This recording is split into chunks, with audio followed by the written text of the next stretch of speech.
ചിന്നക്കനാലിൽ നിർധനരായ തൊഴിലാളികൾക്ക് ലൈഫ് ഭവന പദ്ധതിയിൽ ലഭിച്ച വീടുകളുടെ നിർമ്മാണം നിലച്ചു. ഉണ്ടായിരുന്ന വീട് പൊളിച്ചു നീക്കിയതോടെ കുടുംബാംഗങ്ങൾ അന്തിയുറങ്ങുന്നത് ചോർന്നൊലിക്കുന്ന പ്ലാസ്റ്റിക് ഷെഡുകളിലാണ്. പട്ടയമില്ലാത്ത ഭൂമിയിൽ വീട് വയ്ക്കുന്നതിന് റവന്യൂ വകുപ്പിന്റെ NOC വേണമെന്ന നിലപാട് സ്വീകരിച്ചതോടെയാണ് വീട് നിർമ്മാണം നിലച്ചത്.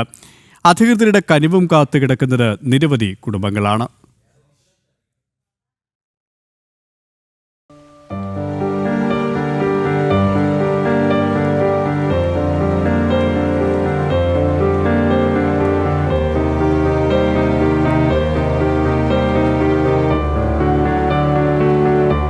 ഇതാണ് ചിന്നക്കനാൽ പഞ്ചായത്തിലെ സിംഗകണ്ടത്തുള്ള വൃദ്ധ ദമ്പതിമാരായ സെൽവറാണിയുടെയും പാണ്ഡ്യയുടെയും വീട്.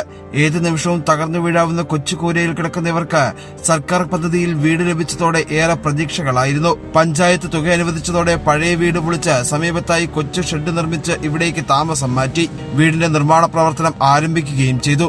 എന്നാൽ ഇതിനു പിന്നാലെയാണ് പഞ്ചായത്തിൽ വിജിലൻസ് അന്വേഷണം ഉണ്ടായതും സെക്രട്ടറിയെ സസ്പെൻഡ് ചെയ്തതും. ഇതോടെ വീടുകളുടെ നിർമ്മാണത്തിന് താലൂക്കിൽ നിന്നുള്ള NOC വേണമെന്നായി. ഇതോടെ കൈവശ ഭൂമിയിലെ ഇവരുടെ വീട് നിർമ്മാണവും നിലച്ചു. നിലവിൽ ശക്തമായ മഴയിൽ ചോർന്നൊലിക്കുന്ന ഈ ഷെഡിൽ ദുരിതമനുഭവിച്ചാണ് ഇരുവരും കഴിയുന്നത്. വീടൊക്കെ മൊത്തം അത് മണ്ണ് കെട്ട വെച്ച് പണിത വീടാ. പണ്ട് 10-30 ദിവസത്തിന് മുന്നുള്ള വീടാ.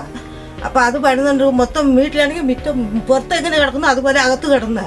അപ്പൊ ഒരു ലോൺ തരാന്ന് പറഞ്ഞ് കൊല്ല വീടും പൊളിച്ച് കളഞ്ഞു മൊത്തം.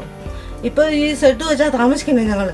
അതിപ്പോ ലോൺ തരികയല്ലെന്നാ പറയണേ. അത് നെടുകളത്തിന്ന് പൊസിഷൻ മേടിച്ചാലേ കിട്ടുള്ളൂ എന്ന് അവര്. ഞാൻ ഇന്നലെ പഞ്ചായത്തിൽ പോയായിരുന്നു. പോയപ്പോ പറഞ്ഞു അത് നിങ്ങൾക്ക് പൊസിഷൻ ഉണ്ടെങ്കിലേ കിട്ടുള്ളൂ, അല്ലെങ്കിൽ തരാൻ പറ്റിയല്ല എന്ന് പറഞ്ഞു. പട്ടയമില്ലാത്ത ഭൂമിയാ? പട്ടയമില്ലാത്ത ഇവ ആർക്കും പട്ടയമില്ല. ഭർത്താവ് പാണ്ഡ്യയ്ക്ക് കണ്ണിന് കാഴ്ചക്കുറവുണ്ട്. സമീപത്തെ ഏലത്തോട്ടത്തിലും മറ്റും ജോലി ചെയ്താണ് നിത്യവൃത്തി കഴിച്ചുകൂട്ടുന്നത്. അതുകൊണ്ട് തന്നെ ഇവർക്ക് സ്വന്തമായി വീട് പണി പൂർത്തീകരിക്കാനും കഴിയില്ല. ഒന്നാമത് കെട്ടിയവന് കാഴ്ചയില്ലാത്ത ആളാ. ഈ കാഴ്ചയില്ലാത്ത ആളും കൊണ്ട് ഈ കാറ്റും മഴയത്ത് കിടന്നിട്ട് ഒരു ദിവസം കാറ്റ് പൊക്കി ഒരു രാത്രി 1 മണിയായപ്പോൾ അന്ന് കറണ്ടും ഇല്ലായിരുന്നു. അന്ന് ഞാൻ പെട്ട അവസ്ഥ എനിക്ക് അറിയത്തുള്ളൂ, എനിക്ക് ദൈവത്തിനെ അറിയത്തുള്ളൂ. ഞങ്ങൾ ഇങ്ങനെ കിടന്ന് കഷ്ടപ്പെടുക. മൊത്തം ചോർന്നുണ്ട്. ഇടാനും കാറ്റെടുത്ത് തൂക്കിയിട്ടാലും ഇടാൻ ആളില്ല. ഈ കാഴ്ചയില്ലാത്ത ആളെ വെച്ചിട്ട് ഞാൻ എന്താ ചെയ്യും? 17 വർഷമായി സ്ഥിരതാമസക്കാരായ കുടുംബങ്ങൾക്ക് പദ്ധതി മുഖാന്തരം വീട് വയ്ക്കുന്നതിന് സർക്കാർ അനുമതി നൽകിയിട്ടുണ്ടെന്ന് പറയുമ്പോഴും ചിന്നക്കനാലിലെ കൈവശ ഭൂമിയിൽ കിടക്കുന്നവർക്ക് ഈ ആനുകൂല്യം ലഭിക്കുന്നില്ല. വിഷയത്തിൽ അടിയന്തര ഇടപെടൽ ഉണ്ടാകുമെന്ന പ്രതീക്ഷയിൽ കാത്തിരിക്കുകയാണ് ചിന്നക്കനാലിലെ നിരവധി കുടുംബങ്ങൾ. ജനം, ഇടുക്കി.